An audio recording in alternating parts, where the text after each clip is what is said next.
segmen kisah seram.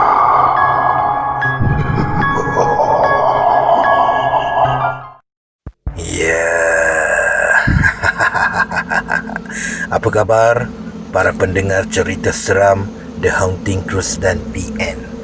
Semoga semuanya dalam keadaan sihat dan sejahtera. Kisah pada malam ini datangnya daripada R.S. Suzy. Kisah yang bertajuk Kak Esah Rockers. Assalamualaikum semua. Kali ini akak ingin mengongsi sebuah pengalaman seram seorang akak security. Kisah berikut sebenarnya diceritakan oleh kenalan akak. Katanya kisah ni dikongsikan oleh adiknya. Aduh, pening kan? Apa pun, biarlah akak teruskan. Z, lama benar tak jumpa kau. Dah halang-halang jumpa ni. Melah kita ngeteh kejap kat warung depan tu. Aku terserempak dengan si Ridwan, junior aku semasa di sekolah tingkatan. Setelah bersembang bermacam-macam topik, boleh pula terkeluar topik tentang kisah seram.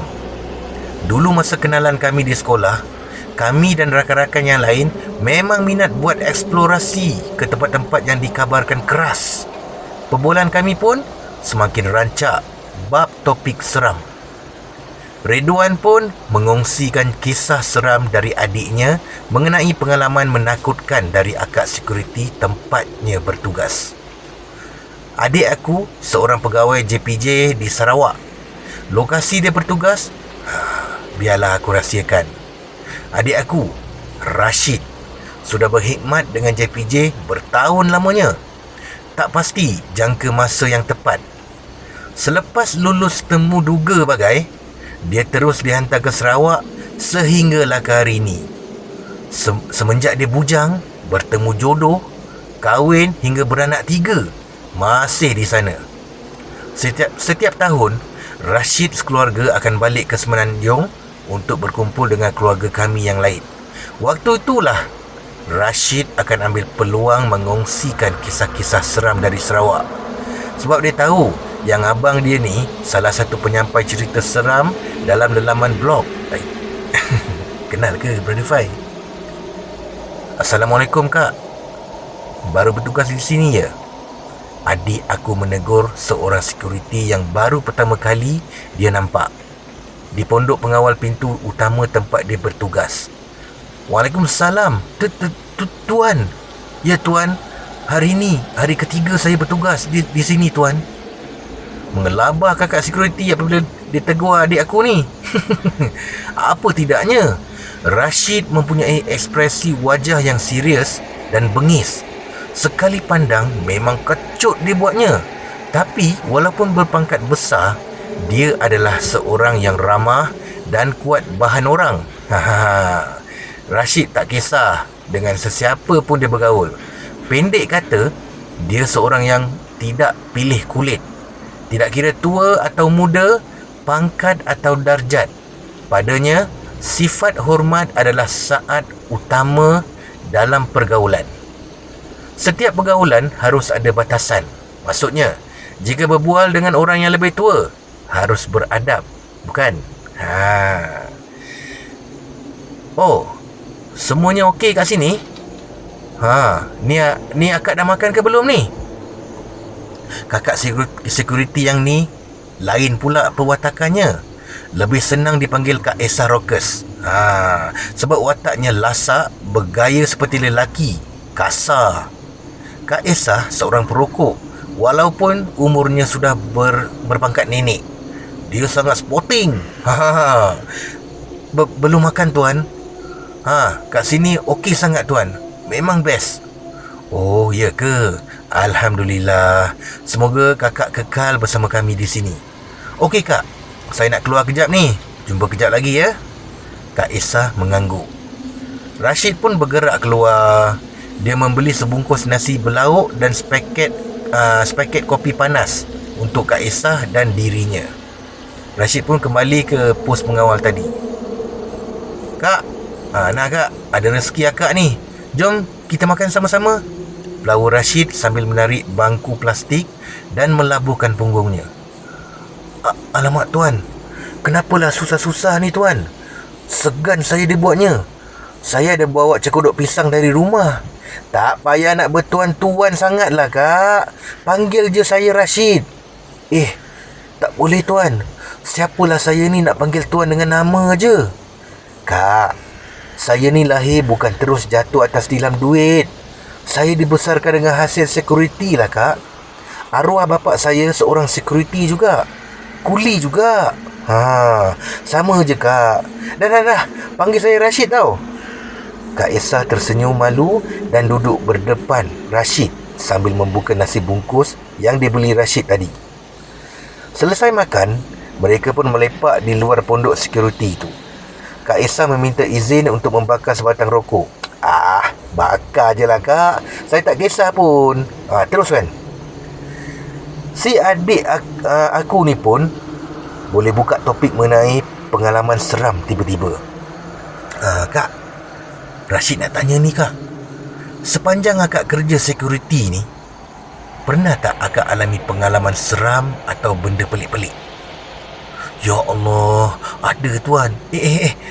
Ada Rashid. Kak Esa pernah bertugas di satu bangunan pejabat lama dekat-dekat kawasan ni juga. Kat situ kan Rashid, memang angker lah. Ya ke kak? Menarik ni. Okey kak, cuci cerita. Kak Esa pun memulakan ceritanya. Semasa bertugas di sebuah bangunan pejabat lama, akak ni bertugas shift malam masa tu, dan bangunan tersebut kosong dan sunyi sebab kebanyakan pejabat sudah berpindah keluar dari situ. Hanya tinggal 4 atau 5 buah syarikat yang tinggal dan masih beroperasi di waktu pejabat. Keadaan malam hari memang menyeramkan sebab tak ada kaki tangan pejabat dari mana-mana syarikat yang akan bekerja sehingga lewat malam. Malam tu, giliran akak buat rondaan dengan clocking macam biasalah. Akak mula ronda dari tingkat 1 bangunan. Bangunan tu mempunyai 7 tingkat, dan untuk pengetahuan Rashid, pihak pengurusan bangunan melarang sesiapa di antara pekerja di situ untuk pergi ke tingkat 4. Alasan yang diberi ialah kesemuanya syarikat yang menyewa premis tingkat tu telah berpindah keseluruhannya dan tiada apa-apa yang ada di tingkat 4 berkenaan. Pihak pengurusan bangunan juga telah mengarahkan bahagian pengelola lift untuk setting lift bangunan supaya tidak berhenti di tingkat 4 walaupun butang lift ditekan 4. Lift akan secara automatik berhenti di tingkat 3 atau tingkat 5. Ada kabar angin yang mengatakan di tingkat 4 tu pernah terjadinya satu kes bunuh diri melibatkan seorang wanita hamil di luar nikah. Difahamkan bahawa si lelaki ni tidak mahu bertanggungjawab ke atas perbuatan mereka. Lalu wanita itu membuat keputusan menutup malu keluarganya dengan menggantung diri di pantry syarikat dia bertugas.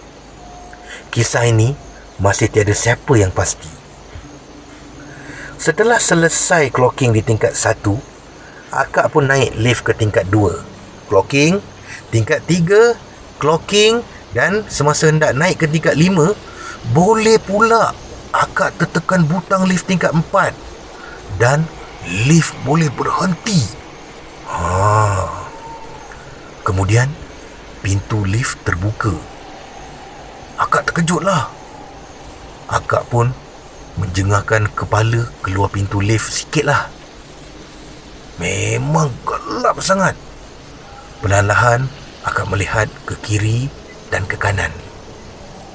Tiba-tiba lampu dalam lift terpadam, membuatkan akak tersentak, terperanjat.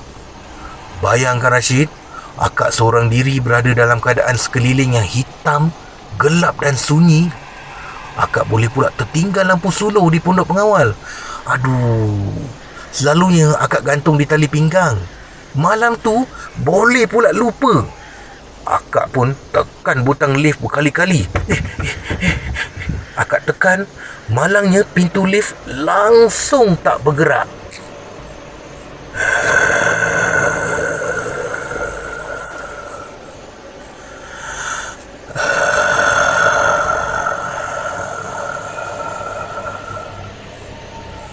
Bunyi sayup suara menderam dari jauh kedengaran. Bergema di ruang kosong dan gelap tingkat 4 tu.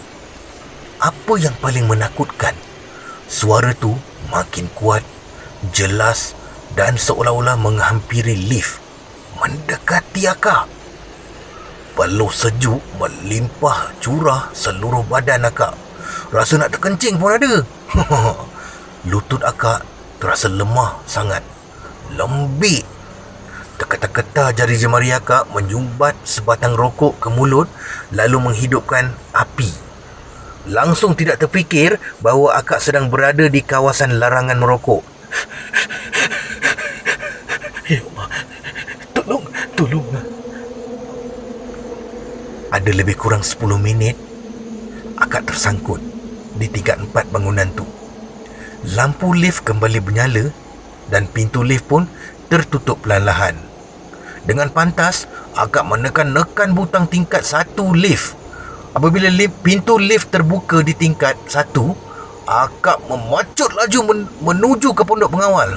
Rondaan dan clocking akak malam tu tidak lengkap dan akak abaikan saja kerana ketakutan. Akak tak berani bergerak ke mana-mana maupun ke tandas malam tu sehinggalah selepas azan subuh berkumandang. Rashid nak tahu tak apa jadi pagi sebelum akak habis shift? Apa lagi? Akak kena marah lah dengan penyelia bertugas pagi tu sebab tak habiskan clocking ke tingkat 5, 6 dan 7. Akak pun ceritakan kejadian yang berlaku malam tadi kepada penyelia. Hai Kak Esah, penampilan bukan main rockers. Kasar dan nampak ganas. Baru benda tu ajak gurau sikit, dah pucat lesi muka tu sampai pagi ke Kak? Akak diperli oleh penyelia dan semenjak kejadian menakutkan tu, akak membuat keputusan untuk memohon penukaran lokasi bertugas. Akak memang nampak lasak dan ganas, tapi wanita tetap wanita lah kan. Sifat penakut memang ada dalam jiwa seorang wanita, walaupun sedikit pun. Akak mengaku akak memang penakut sikit bab-bab hantu ni. Akhirnya akak pun ditukarkan ke sini oleh pihak pengurusan syarikat security akak bertugas. Itulah kisah seram yang akak masih ingat sampailah sekarang ni. Seram juga ya pengalaman akak. Kalau saya yang masa tu dalam situasi akak, terus kaku atau duduk di sudut dalam lift tu, tutup muka sehinggalah keajaiban berlaku. Maksud saya Kak, sampai lampu lift bernyala dan pintu lift tutup. Kalaulah pula gangguan jadi ketara sangat, memang saya akan terus pura-pura pengsan lah. Kak Esah pun turut tergelak sama. Rashid pun meminta diri untuk bergerak pulang dan Kak Esah mengucapkan terima kasih pada Rashid dan terus menyambung tugasnya hinggalah ke pagi. Jadi itulah kisah Kak Esah Rockers. Sekian, terima kasih Brother Fah.